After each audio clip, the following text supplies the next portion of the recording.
Welcome to Melt University's 2020 summer program. This year, our virtual intern program will help you build your brand, inform you on a variety of career paths, and introduce you to top executives in sports and marketing. Here's your host, President and CEO of Melt, one of the largest independent sports and event marketing agencies in the country, Vince Thompson. Welcome back, students, listeners, summer virtual Melt University. We roll on today. We have an incredibly special guest. I've been looking forward to this podcast for a while. My dear friend, Shannon Watkins. We've done a lot of great work together over the years. We're going to talk about the value of building and maintaining your relationships. We're going to have to talk about a lot of fun times we've had together. We're going to talk about her career path as well. But Shannon's in her second year with Aflac. You're all familiar with the famous Aflac and the Aflac Ducks. She currently serves as Senior Vice President of Brand and Creative Services, which basically means a lot of things that you see externally for Aflac and the Aflac brand, one of the greatest companies in the country, in my opinion, out of Columbus, Georgia. But Shannon has had a tremendous career path, and we're going to talk about paths. We're going to talk about when you get to college, you may be set on one path, and then all of a sudden you wind up on another path. We had a fascinating podcast with Tia Cummings, another one of our great colleagues and clients, recently about paths and passions and things of that nature. We talked about Katie Bain last week, how she shucked and jive out of some of them, but graduated from Indiana University with a degree in business, also a Fisk University alumnus with a bachelor's degree in biology. So we'll repack that and unpack that in a little bit. But I first met Shannon at the Coca-Cola Company. We worked together in many different ways. We talked about the bottle franchise leadership, which had a great conversation with Jamil Hester about how the Coca-Cola system is split up with the bottlers and the mothership. Then she rose to senior director and group director for the Powerade brand, which she and I worked together a lot on, director for Dasani Sparkling Water, and a lot of other tremendous leadership roles at the Coca-Cola Company. Came from Pepsi, came from ConAgra. We'll talk about the nomer or misnomer of being a brand manager, but a wonderful family lady, been volunteering her time for the past 3 years as a board member of the Alumni Association of the Indiana University Kelley School of Business. Shannon gives back a lot, believes in giving back, has won many awards, including a powerful Con Award for her work on the Powerade brand.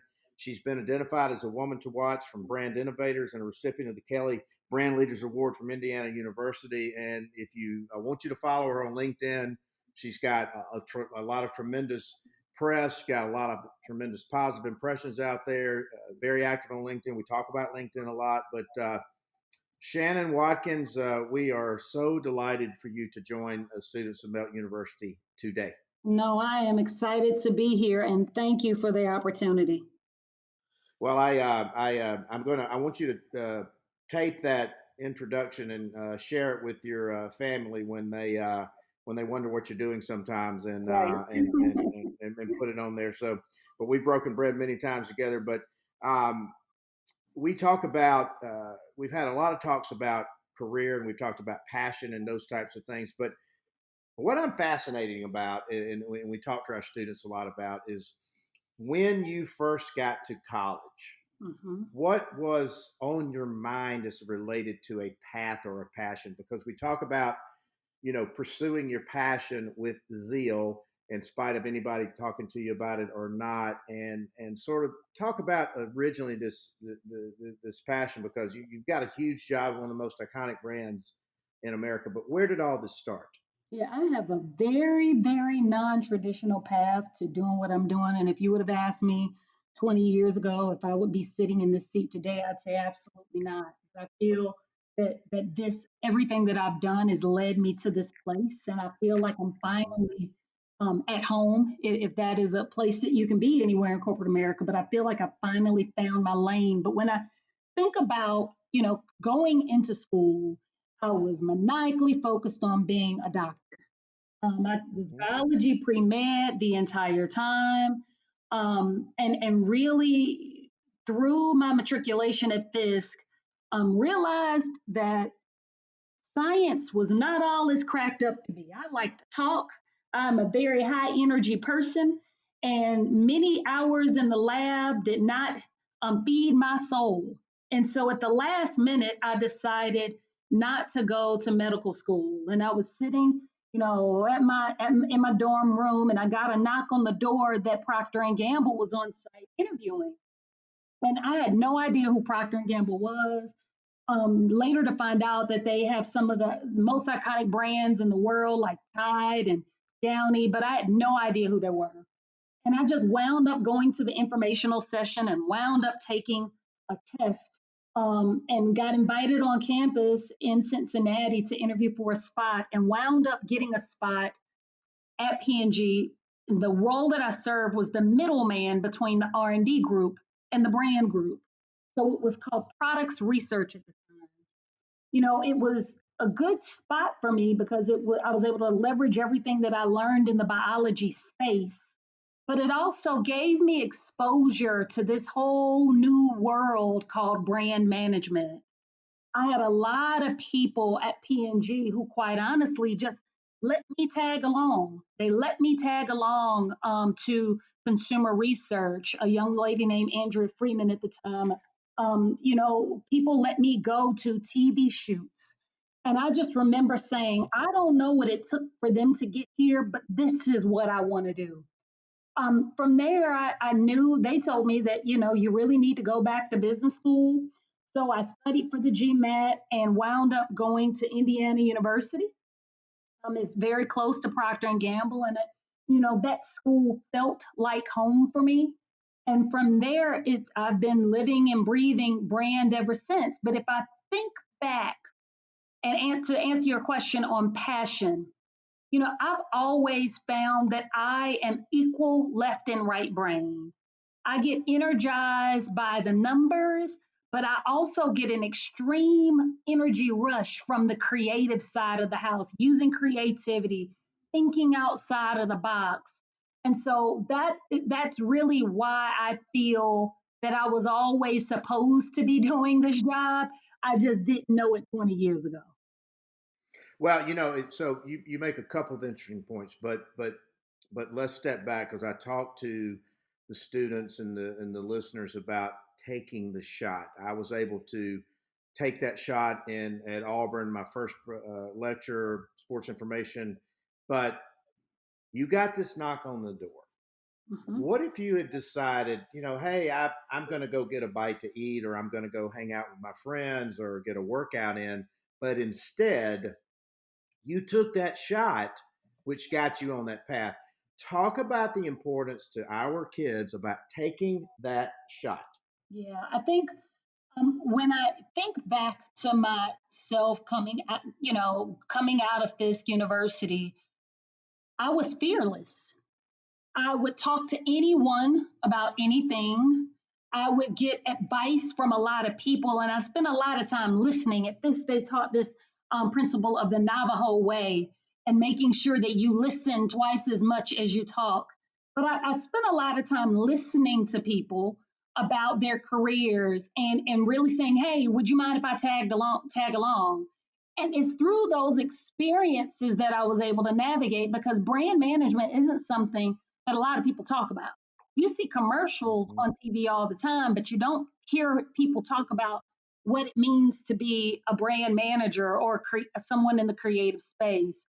And so for me, taking the shot was listening, being open, exploring a lot of different career paths and listening to people. But then when I knew what I wanted, being fearless about saying, okay, I want to do that.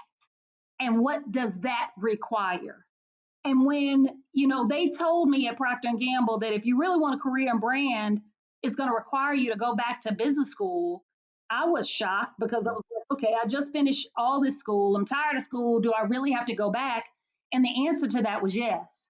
And so I only took, most people take off a couple of years between undergrad and business school, at least traditionally, to go to a full-time program. I only took a year and 18 months off, and I was back in school again because I knew that's what I wanted to do. Mm-hmm. So we talk about this a lot too, because and we're trying to enlighten our students about the term brand management, careers in brand management. That term is somewhat of a misnomer, would you say not? Because you're basically running a business. You're running a business unit. You're running a P&L. You're a general manager. You're running your own little company within the company. It's Is that exactly correct? right. It's exactly right. And that's why I know, I started off by saying nobody really talks about brand management because people think that, my daughter is 8 and she thinks I make commercials all day. And I All talk right. about family members and they see the fluffy side of it and the fun side of it and the output of the work. But when you think about brand management and all the steps that I've taken throughout my career, you are a general manager. You are given a budget, you have goals, and most of the time those goals are reported up to Wall Street. So they're very visible goals of brand awareness or knowledge or connection. And when you have to report goals that are tied to the street, everything you do has to be tied back Mm-hmm. to a budget dollar and an action. So it's really important especially if you think about a career in brand management, it is equal parts left and right brain. You have to be very clear about developing strategy. You have to be very clear and comfortable with data and analytics because that's the backbone of any good strategy. You have to be very Mm-hmm. thoughtful and deliberate about agency management and partnerships because that's how you get the work done. And anytime you're running a business, you have a bucket of money. So you have to be extremely financially conscious and have a lot of thoughtfulness around your spending so that you hit your KPIs or key performance indicators. Hmm.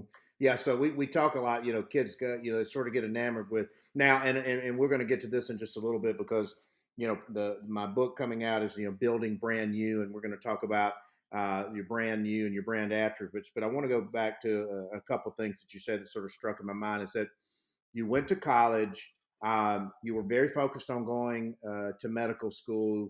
You clearly headed in that direction, but college for for all of us basically and our kids, it's your first path of independence, your first stroke of kind of being away from the bubble of your parents' home and those types of things. And so it's also a period of self-discovery where you may not know what you want, Mm-hmm. but you come to know what you don't want, and to make a start decision of, hey, I'm not going to medical school. Now, when you went to talk to your family about that, how did they react to that? Because we're telling kids like, hey, you know, go with your gut, pursue your passion. Some people are gonna tell you maybe that's not the right idea, but how was that conversation, with your family and then getting up the nerve to go have that conversation? Yeah, I think the conversation about not going to medical school was okay because I secured a job at Procter and Gamble prior to me leaving college. So my safety net was secure and I wasn't in my parents' pocketbook. But the difficult conversation came when I told them after only 18 months I was leaving Procter and Gamble and I decided to go back to school because they saw Procter and Gamble as a place that you could make a career out of. My dad worked at UPS for more than 30 years. My mom worked for Wow. the city of Atlanta. So both of them knew very stable careers and thought stability was the name of the game. And Right. when I graduated from IU, it was at the beginning of the dot-com boom. It was 98 to 2000-ish when every Mm-hmm. dot-com happened. And it was no longer about stability. It was, about doing the things that could make you happy because through that Mm-hmm. happiness, you could create wealth. That was my whole mindset. And so when I went to my parents and said, you know what, I'm going to IU, they thought I was absolutely crazy. But I, Right. because I didn't have that safety net. I knew I couldn't call them if things didn't work out, and that was their concern. But I just Mhm. really reassured them that I needed to follow this passion because at the end of the day, when you're happy and you're fulfilled at what you do and you're great at it, the money will come. And a lot of people aren't comfortable with that. A lot of people Mhm. want instant gratification. A lot of people want the money now. It took me, I even have some folks on my team who look at me and they want the spot and they want all of the responsibility that comes along with it. And I don't fault them for that, but it takes time Oh, to build the toolkit in order to be comfortable with making the decisions we have to make at this level. And that's another thing I've grown to learn throughout my career because I just know that when I was coming straight out of school, I started after business school at Kraft Foods. And some of mhm. my friends got promoted really quickly to brand manager, and I just used to stay up late at night saying, okay, I really want to get promoted. What do I need to do? And I was Right. one of the last people in my class to get promoted to brand manager. But I Right. knew that as long as I ran my race and thought about my toolkit and how do I become a better version of me, everything will work out in the end. And that's been my guiding star and guiding principle since then. Well, we've heard of, and you made several excellent points, but one thing we all live in a very rapid moving society. We live in a society of instant gratification. We see the unicorns like a Mark Zuckerberg, but there's also 999,000 that aren't unicorns that you don't read about. But one thing that we hear a lot is bloom where you're planted at that moment and do the very best that you can at that moment with whatever it is that your supervisors or whoever it is ask you to do. And you hit on a couple of points. A, bloom where you're planted. The second thing is when you were at P&G, you were willing to go do anything people ask you. You wanted to go tag along these television spots and these things. And so you can be a very positive, aggressive individual to be a sponge to learn these types of things. And I want to impact on these to our students is like, and I see a lot of them. You see a lot of them. We employ a lot of them, but like get there early, volunteer to do the same things that you and I would do. Stay late, outwork, out hustle, because every action and interaction, whether it's before you get the job or after you get the job, is an ongoing audition for the Mhm. for the next gig, wouldn't you say? It is absolutely the case. I look at my career and I even look at the spot that I'm in now. All of us want the next spot. All of us do. But I think what's required, what was required 20 years ago and what's still required is before anybody's going to move you up or give you another responsibility or add responsibilities, you have to prove that you can do the job first. And it's not fair. Perfect. And Bingo. Yeah. it's not fair, but that's the reality. And so one trait that I always look for in people and the folks on my teams that I get inspiration from are those people who are wake up every day and they're just intellectually hungry because Mm-hmm. that is what is required of leadership today. If you're intellectually hungry, if you're thirsty for information, if you want to stay on top of whatever is going on in your field, then people start to come to you for help and advice. And Mm-hmm. that creates a situation where you're valuable. And when you become valuable, you're the greatest asset any organization can ever have. If I think about Mm-hmm. my team, I am in my mid 40s now. I have a team of folks on the brand team who are from their mid 40s to their early 20s. Mm-hmm. I would be a bad leader if I'm leading a marketing organization and I'm not up on the latest in social. If I'm not watching the latest in reality TV because that's pop culture. If I'm not Mm-hmm. understanding the latest trends in technology because that impacts media habits. but I can't do that on my own. I have a lot of people around me who are intellectually hungry, who keep their finger on the pulse of what's going on in the marketplace. And because of that, it makes them invaluable to me as a leader. And that's what's going to Mhm. keep, you know, me being able to rely on them, but it's also going to keep the organizations that we serve one step ahead.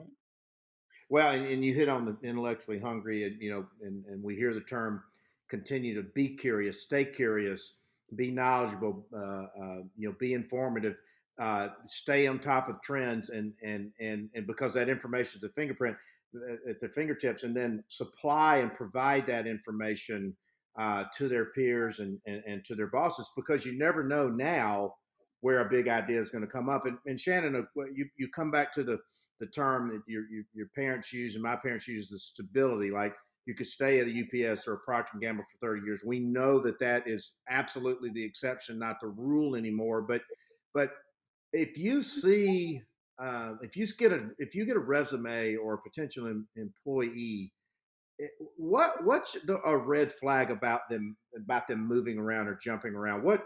What'll pop off that paper for you to say, they've had 3 jobs in 2 years? I mean, and there's a lot of mixed opinions about that, but where do you view that? Because what I'm trying to teach our students is that, hey, every action and interaction is an audition. And so you might not think job hopping 3 times in 2 years at some point forms a red flag on your resume, but where's your head in that Yeah. for advice to our kids? So when I was at Kraft for about 4 years. I got Mm-hmm. super antsy about 2 years in, but waited until year 4 to leave. I was at Conagra a very short amount of time, and then Pepsi Americas a very short amount of time.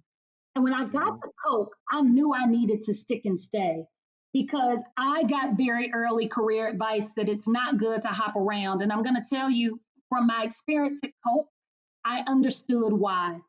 I had a president at the time, Hendrik Stecken, and his belief was year one on any business, you're basically executing someone else's vision.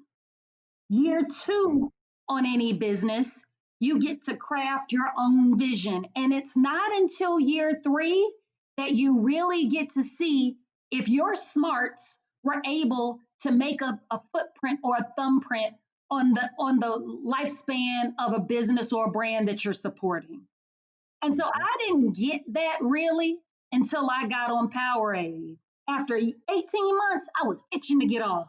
And Hendrik kept saying, Mm-hmm. nope, you got to stay for at least 3 years because I want to see you live with the consequence of your actions. Until I had that experience, I don't think I really grew as a leader because it's easy to come in and tear up somebody else's plan. It's easy to play Monday morning quarterback, but it's very difficult to live with the decisions and the actions that you've set in place and have to deal with them and pivot where needed. So that's number one.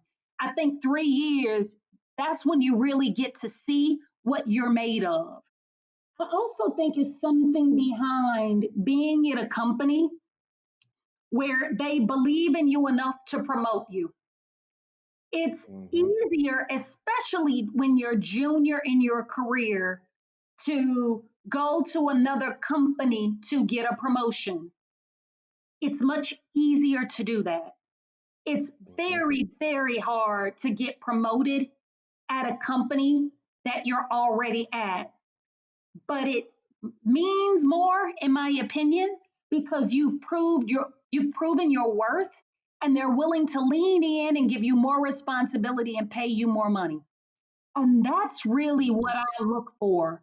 A combination of people who have been able to stick around enough to see the fruits of their labor and you know, people where they've gotten promoted at a company that they've been at for a while, because that means Mm-hmm.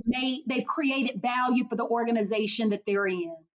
Now, I will also Mm-hmm. say on the other end, just like Kenny Rogers, you got to know when to hold them, when to fold them, when to walk away, and when to run, Right. because it is important when you're making decisions about going to a company that you go where you're within the standard deviation from a culture perspective.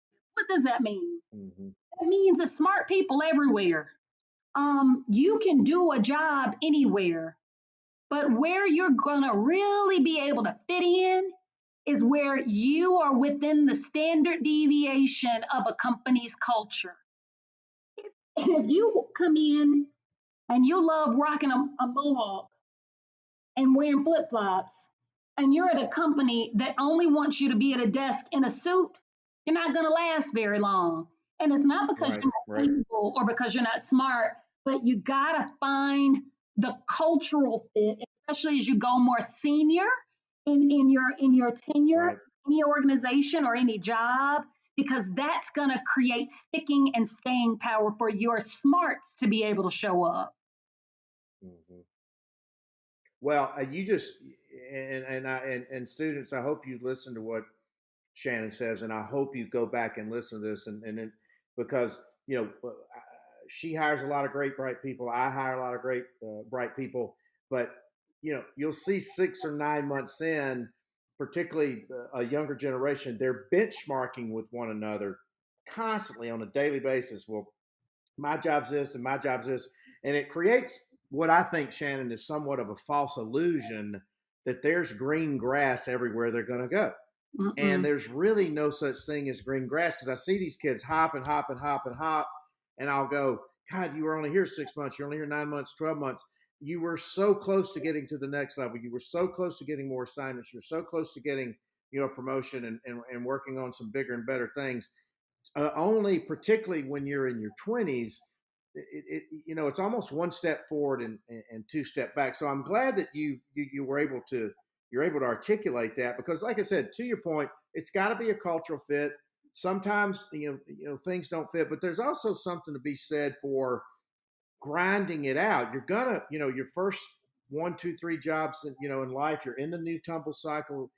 uh, we have a proclivity to throw in the towel a little too soon right now, and you wouldn't be where you were. I wouldn't be where I was if we had encountered these early obstacles in our career climb and just sort of thrown the towel in and found something else. I want you to talk about the importance too, and you've talked about it with stability. You've talked about year 3. I love having that equity invested into an organization where it's really going to manifest itself. And that's true in any event or any campaign or anything that you do. But you've hit on a nerve here. Talk about more about, hey, stick this thing out. Be willing to run the ground ball out a day or two on these jobs. Yeah, and I'll give you a story, and it was my very first job at Kraft Foods. Um, back then it was 2002, and we used to come out of business school into brand management organizations as classes. So just imagine it's 10 or 15 people in a hiring class. So there was this friendly competition, as you say, of getting the best assignments, who's going to get promoted first, all of it, right? We were friendly. There was this underlying sense of competition. And some of Oh my yeah. friends got staffed on iconic brands like Jello or Kraft macaroni and cheese or Cool Whip. And I started day one, and my assignment was a business stovetop oven classics. Probably nobody's ever heard of it because it was so bad. But I was so upset. Repeat. I lost you just a second. Repeat that again. Which was it? I got on a business exit of stovetop oven classics. It was a brand that they were discontinuing. So while all my friends got on the fun, cool assignments that had TV shoots or sports or celebrities or rappers or actors and assets, I got staffed on an exit of a business. And for about 2 weeks, I was just beside myself. I had Right. no idea what to do or feel. I was like, do they not think that I can handle it? And my VP at the time, her name was Mary Beth Stone West. And she pulled me to the side and she said, honestly, Shannon, if you do a great job at this, no one will know. But if you do a horrible job at it, everyone will know because it will impact our P&L for the US business. And not Wow. every job Wow. that you get is going to be glamorous or sexy. but you're going to learn about this job and it's going to grow you and stretch you. And I just need you to trust and believe that this is going to build your toolkit better and quicker than any sexy job on any other brand here will. And she was right. Right. And I took that advice and I carry it with me today because, you know, half of the stuff that we do is I call unsexy stuff. The other Right. half is in the spirit of being a servant leader.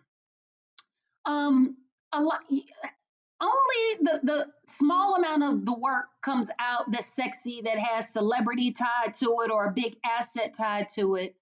A big part of my Right. job, quite honestly, is doing the things that just need to get done. Doing them for my boss, doing them for the company, doing administrative work, taking care of my team, being a cheerleader. Mhm. And those are things that don't get any public praise or gratitude, but you just have to do it because it needs to get done. And so that's Mhm. the mindset that I have a lot of times because more often than not, you're not going to be on the sexy jobs. You're not going to be on the things that get Touche you, on that. you know, going to the Olympics or get you a spot on a TV shoot, which isn't really that glamorous. People think it is. Or Oh. Yeah, they see the 30 seconds, but they don't see the 3,000 hours that it took to get to that 30 seconds. yes. And so in any job you have to have a spirit of servant leadership. Because it's got to be about for yourself creating a toolkit that's going to make you a better boss. And a better boss is all about being someone who can run their own business. That is for me my always my North Star. But the other part of that is being a servant to those, whether it is your boss, and I'm not saying that in a negative way, but making sure you have their back and making sure that they know that you're doing everything that you can to support them and the vision of the organization that you're in, and supporting your team, because that's a big part of Mhm. leadership. You don't get the spotlight, but you got to support them and let them get the spotlight, and being a good peer. You know, a lot of people think about, you know, managing up. A lot of people think about managing down. Once you get a team, making sure your team is taken care of, but managing across with your peers and simply not being a jerk is a big part of being Huge, successful huge, as well. huge.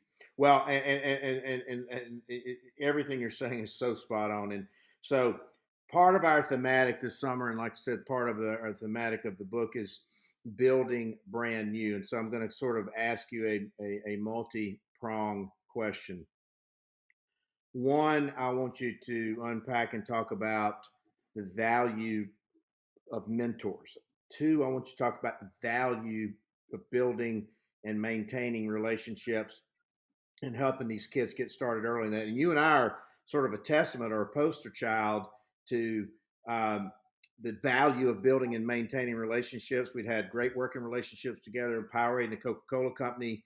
You get to Aflac, it is, you know, business I'd coveted for many, many years.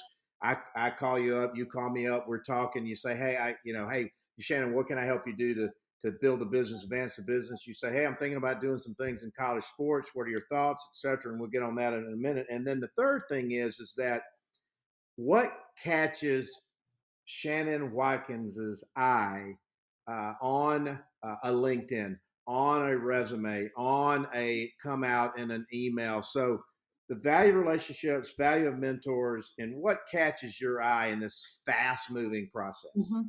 You know, I grew up in the South. My parents didn't go to college, and they were very hardworking people. But from an early age, I didn't understand the power of a network, and I sure didn't understand it in the context of corporate America. I didn't Mm-hmm. learn that until I got to craft. Well, really before when I got to P&G, because only through mentors and a network are you able to go and share your authentic self with people, your hopes, your fears, your dirty laundry, what you know you need to work on from a toolkit perspective. and be authentic in a way that makes people want to help you. I think that is, you have to have that, and you have to be willing to be vulnerable and show up as your real, full, authentic self. Part of being able to show up as your real, full, authentic self is having very high self-awareness. I know the things that I suck at. I know the things that I'm good at. And you have to be willing to hear people, accept people's criticism and feedback in order to get to that place. But when we think about mentorship, I always think about mentorship as a two-way street. The mentors that I have, I've had since forever. Like, I think back to Craig Williams. Craig Williams used to work at Kraft with me. Lo and behold, I was interviewing at Coca-Cola and knew he worked there, and he talked to the head of HR on my behalf. That was one of the main reasons I got the job. Had I been a jerk and not a good person at Kraft, I wouldn't have been able to call Craig. So part of it is just being a good person, being nice, not being a jerk. Showing up your authentic self, but keeping in touch with people in a real way. So if someone helps you early in your career, be willing to help them back, because you never know who you're going to report to, what you're going to need, and what people will need you.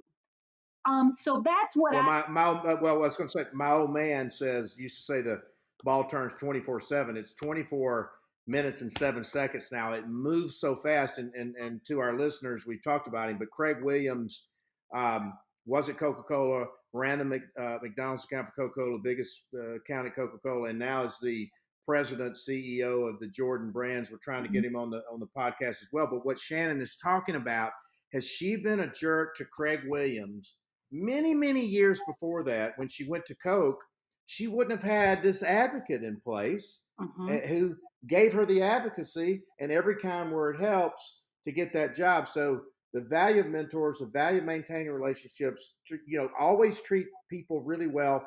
And Shannon, we talk about constructive criticism. Be willing to take it. Be willing to listen to it. Don't take that constructive criticism personal. Take it as growth. Take it as evolution. So I'm sorry to interrupt you, but you hit on some hot spots. No, it's all good. And then the second thing that I will say, because you asked, what do I look for? I'll give you the in real life version and then the digital version, right? As I'm looking at LinkedIn profiles. What I look for in real life is hustle and grit. I believe that people can learn anything if they try hard enough. And I truly believe that if you're intellectually hungry and curious, you will get there. But you can't teach hustle and you can't teach grit. And I think the next generation of leadership requires a level of hustle and grit, because brands require people to be even more authentic than they have been in the past. And only if you are able to have grit and hustle will you be able to be authentic. That's truly what I believe. No longer can you put up a facade of someone that you want to project or want to be. You have to really be that, because people are sniffing it out much more quickly. And I sniff out hustle and grit really quickly. I like to surround myself with that, because I think that those people have the energy to compete and win in the future. As I think about, what I look for in let's say someone's trying to connect with me on LinkedIn, are they being authentic? What do they want to talk about? Is it they just want a job, or what is it, and what is going to make me really lean into them? And then that goes back to the network. If they know folks that I know and I think highly of, then I am going to take the call. I very rarely take a cold call. I much more and often, if someone says, "Hey, Shan, I want you to talk to this person," I'm going to take that call. So that goes back to the power of the network. When you have people who can vouch for your hustle, they may not be able to vouch for your work, because when I was at Kraft, as an example, I never worked with Craig. We never worked in the same division, but he saw my hustle. And so if people can vouch for your hustle, that's monumental and that speaks louder than words. Mhm, mhm. That is spot on, and so we're teaching our kids, and we're going to have a session soon on LinkedIn. But it's an audition. You got to say, hey, dear Miss Watkins, I notice you're connected to Craig Williams. Hey, I notice you're connected to Vince Thompson. Hey, by the way, great job on the Nick Saban spot and go Hoosiers, which is showing you that they've done their research on you. Mm-hmm. And you may not even respond the first time because, we like to have little Easter eggs out there where we're saying, all right, well, we're going to see what your grit's made of. And you're going to come back at me in another week or two. But Shannon, one of my biggest pet peeves is I'll get these, particularly from our, generic website addresses, attaches my resume. I need to make $1. I immediately flush those because they're already communicating to me what type of employee they would be, as Mm-hmm. opposed to saying, hey, Miss Watkins, go Hoosiers. I love your Nick Saban spots. I'd love to get.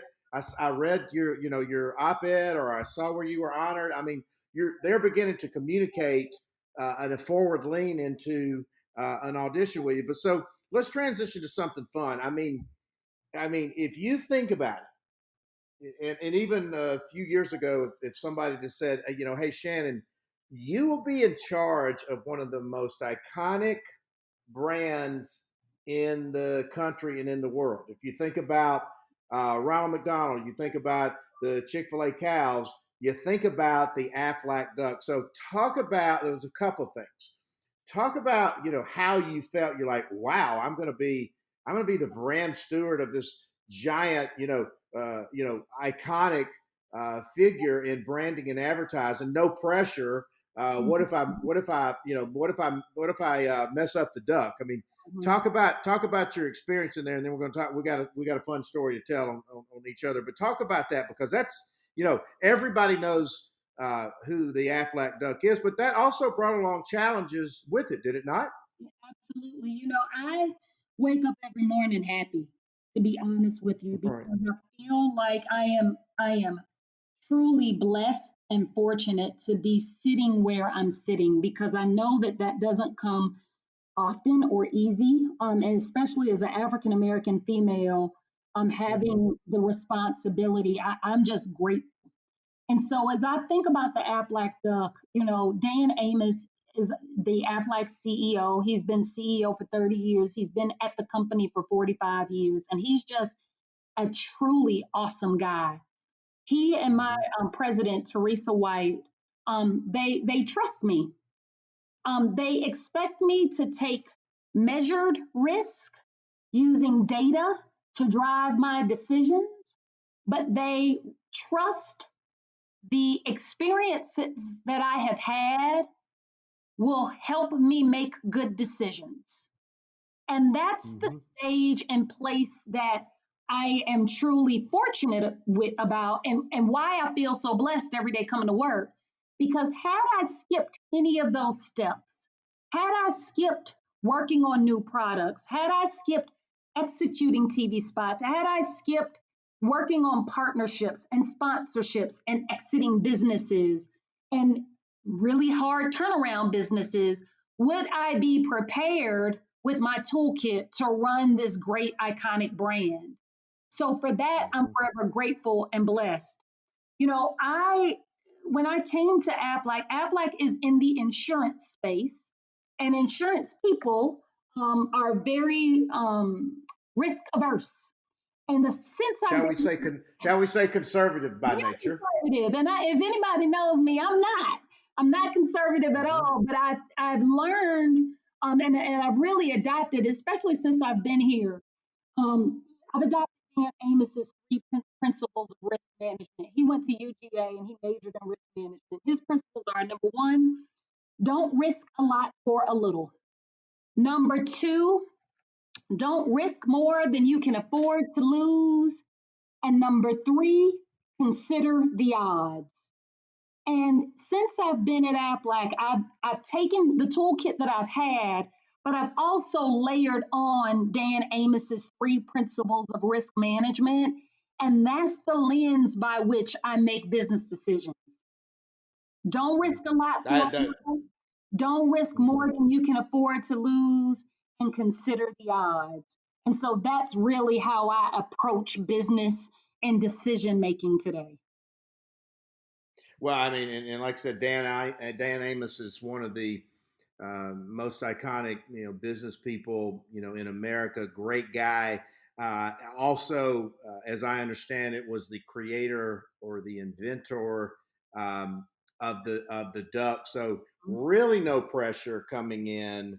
Not only is the chairman and CEO of your organization, the chairman and CEO, he's the chairman and CEO of the Aflac brand. But you did, when you got there, there were some consumer challenges of like, okay, what is Aflac, and is the duck too successful? Are you a pet company? Are you a pet insurance company? I mean, you had some. I mean, as big as they were, you had some strategic challenges initially as you took the job, right? Yeah, absolutely. So when I came in, it was April 28th of 2018. And my first day on the job was listening to RFPs from 4 different advertising agencies without having a brief. And at the end of the RFPs, Dan, Teresa White, and Catherine Hernandez Blaze looked at me and they said, "What are you going to do?" Day one on the business. And so it has been that way ever since. What we did was Right. started with data. And when I think about how I like to run a business, it's using consumer data, because marketing and branding is half art, half science. But if you don't start with a great understanding of the consumer, you're going to lose your way really quickly. And we executed a lot of consumer research and found that our challenge is not brand awareness, because everybody knows the Aflac duck and the brand, but they didn't know what we did. So our brief Right. was that we are well known, but not known well. So for the last 2 years, we've been on a journey of education, of educating our consumers about what it is we really do. And about a year and a half ago, I asked one of the smartest people I know, her name is Valencia Mitchell, to join me from Coca-Cola. As a leader, I try to always get people in that are smarter than me. And she's been able to Yep. come in and take that challenge and develop marketing strategy and execution against that strategy that is cleared up what Aflac is for a lot of people, and a nut that the company has been trying to crack for a greater part of 20 years. So I'm forever grateful to Valencia and our agency partners, Dagger and Spark, and then to Melt, because to your point, Vince, I called you up and I said, hey, like we're cracking the code on education, but we need to connect with people in a more meaningful way. And I know, and that there's no better way to connect with people than through sport. The power, Right. passion, Right. fandom of sport. So we've been off to the races ever since, and I'm grateful to you for it. Well, and so by the way, so to our students, if you've seen the Coach Nick Saban spots with the Aflac Duck, which scored off the charts, and Shannon, because so Shannon's responsible for those, but one of our sayings in our program is that NO does not spell the word no; it's the first 2 letters of not yet. And so Shannon calls me one day and she goes, Vince, I think we want Nick Saban in our television spot. And I go, well, everybody knows I'm a wall buster. And I go, well, that's just not going to happen. He doesn't do these things. She said, yeah, you're going to make him do it. You're going to get him to do it. And if you can't do it, I'm going to get on the phone with him and his agent. I'm convinced him to do it. And so I'm like, all right, well, let me see if I can throw this line out in the water. And sure enough, he's like, well, I love the brand, love the duck. It'd be great, to be these television spots in these living rooms. And so Shannon, you're talking about the glamour of the 30-second commercial, but we made this decision. It was, Coach Saban stays booked years in advance of the schedule. We made this decision right before the football season, and but you made it happen, and you had some funny moments.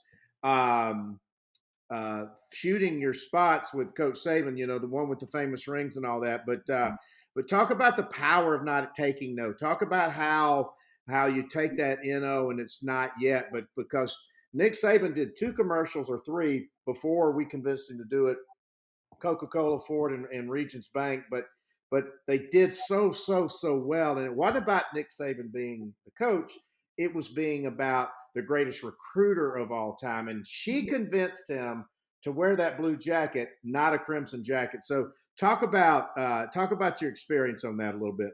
Yeah, whenever you're working with a partner, and just I think the more seasoned I get, I try to always think about this from the other person's lens. What could this possibly do to benefit them? And when I think about Nick Saban, he doesn't need money. He really doesn't need to do anything else but to win, continue to be a winner. But where we were able to convince him to partner with Aflac was really all about 2 brands, the brand of Nick Saban and the brand of Aflac, both being Southern in roots, but both wanting to do great things for the people we serve. And that was the commonality and the common thread. And the one thing that we were able to pique Nick's interest, Mr. Saban's interest in, to want to partner with Aflac. When I think about Nick Saban, he has a powerful legacy, a strong legacy of being not only a winner, but a great coach, someone who's a leader Right. in his field. And even if you think about the video that he did with University of Alabama football players and Black Lives Matter, Yeah. he is about legacy building now. And that is the commonality that we try to find with him, because Aflac is about legacy building. And so we thought that it would be a great way for both of our brands to join up and to do great things. When I think about the role that we wanted Mr. Nick Saban to play, it was to be a recruiter, to recruit the next generation of policyholders. Because now more than ever, people, once they understand what Aflac is, which is help with Yeah. expenses health insurance doesn't cover, the more they understand that intimately, the more we save people from a devastating bankruptcy or a life event after they've had a medical emergency. And that's the power of us coming together, of doing good, of using our voices to show people that, on the other side of an injury, you can make a comeback, and Aflac will be there for you to make that comeback. The other commonality that we had with Coach Saban was giving back to kids. With our partnership, we give a donation to Nick's Kids, which is his his foundation to help kids in need. And at Aflac, we have the Aflac Cancer and Blood Disorder Center through Children's Healthcare of Atlanta. We've given over, I think, $150 million to kids Oh with yeah. cancer.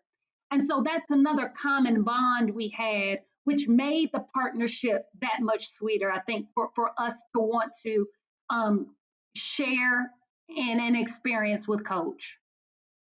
Well, again, like to our students, aim high. No is not yet. And the other thing that you hit on a couple of other points. Aligned values, which you did, and we talked to our students about, while they're in school, the importance of beginning to give back, cause, community, uh, charity, events, activities, and those types of things. And so, wow, what a powerful story. And students, if you haven't seen the Nick spots, I'm sure you have. But those were fun, but they also were hugely effective. But I tell you, can see why I was so looking forward to this podcast today. I mean, if you can't hear Shannon's passion and enthusiasm, which impacts everybody around her when they're together, you really ought to adopt and adapt her passion and attitude. But Shannon, Senior Vice President, Brand and Creative Services, Aflac, you can see, you can hear why she's where she is. She's worked for some of the most iconic brands in the world: Aflac, the Coca-Cola Company, Kraft, Conagra, Pepsi, P&G. Wonderful, wonderful family. Balances it as well as anybody because nobody works harder. Tremendous work ethic, willing to do most anything. Shannon, we are so thankful and honored and flattered that you would be a part of Melt University this summer. You've always been a very important part of it. And we're glad that you've been able to share these words of wisdom with our students and our listeners all over the country. I appreciate the partnership. I am so excited for each one of you guys and the next round and level of your career as you think about how to navigate this on the other side of this COVID crisis. And Vince and team, thank you to you guys for just providing a platform for folks to continue to learn, grow, and share. Thank you so much. You're welcome, Shannon. And so in closing, students, summer Melt University, virtual Melt University 2020, we roll on. And thank you so much. Thanks, Vince. Hope you enjoyed today's virtual class. We'll be back soon with another edition of Melt University 2020.